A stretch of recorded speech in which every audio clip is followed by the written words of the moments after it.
ចូលនៅមាត់ច្រាំងសម្លឹងមើលទឹកទន្លេហូរក្លិនភក់សើមជោគដូចចិត្តបងដែលពងតែធ្ងោអូនចាក់ចេញទៅឆ្ពោះទៅរកភ្នំពេញដ៏ធំបន្សល់ទុកតែស្នាមជើងនៅលើដីស្រែដ៏មមាញឹកនឹងការចាំ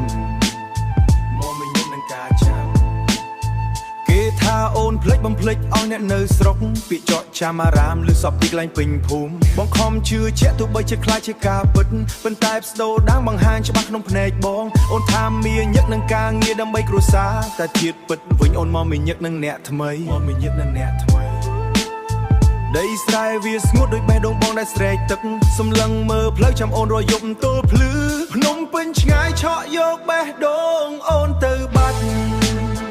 បងនៅទីនេះអ្នកឯងកណ្ដាលវាធំធេងពេកអើយស្នេហាអ្នកស្រែចាញ់ស្នេហាអ្នកមានលុយ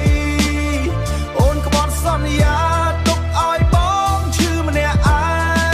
ងឈប់បោកប្រាស់ទៀតចប់ត្រឹមនឹងចោះជីវិតបងឃើញនឹងភ្នែកក្បែរឡានទំព័រសអូនអោប្រុសម្នាក់ដែលមិនមែនជាបងទេសំលៀកបំពាក់ថ្មីជាមើលឲ្យអូនភ្លេចដីកំណើតភាពស្មោះត្រង់បងវាគ្មានតម្លៃស្មើនឹងមាសអូនរើសយកផ្លូវដែលមានពន្លឺពីចម្ងាយទុកឲ្យបងនៅជាមួយក្របីនឹងវាលស្រែស្នេហាក៏ដូចគ្នាជាមួយក្របីនឹងវាលស្រែស្នេហាក៏ដនបើគ្មានប្រាក់គឺគ្មានន័យបងឈឺគ្រាន់បើនៅកាយក៏រងចាំរាប់ឆ្នាំព្រោះបងជាផ្លូវមនុស្សដែលធ្លាប់ឆ្លងកាត់ការលំបាក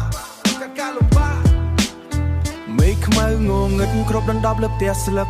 បងអង្គុយនឹករឿងរកាលពីដំបូងពេលអូនសន្យាថានឹងត្រូវតែដកបាក់ដកខ្លួនចេញទៅរាល់ថ្ងៃរាល់យប់បងនៅសង្ឃឹមផ្លូវឆ្ងាយក្រែងមានដំណឹងឬសារផ្ញើមកបន្តិចពេលអូនសន្យាលុយយកក្តីស្នេហ៍បាត់ទៅឃើញរូបថតអូនញញឹមយ៉ាងស្រស់ក្បែរគេរាល់ថ្ងៃរាល់យប់បងនៅយ៉ាងក្រំក្បែរគេជាមួយអ្នកមានឡានជិះដ៏ទំនើបបងខ្មាវាស្រែខ្មាទាំងសัตว์គោក្របីដែលធ្លាប់ជាស័យស្នេហាយើងទាំងក្របីដែលខ្មាវាស្រែខ្មាទាំងសัตว์គោក្របីដែលធ្លាប់ជាសាក់ស័យស្នេហាយើងទាំងពីរនាក់ទៅចោះមាសមេទៅរស់នៅកន្លែងខ្ពស់ទុកឲ្យបងដេកស្លាប់ក្នុងភក់ជាប់ម្នាក់ឯងភ្នំពេញឆ្ងាយឆក់យកបេះដូងអូនទៅបាត់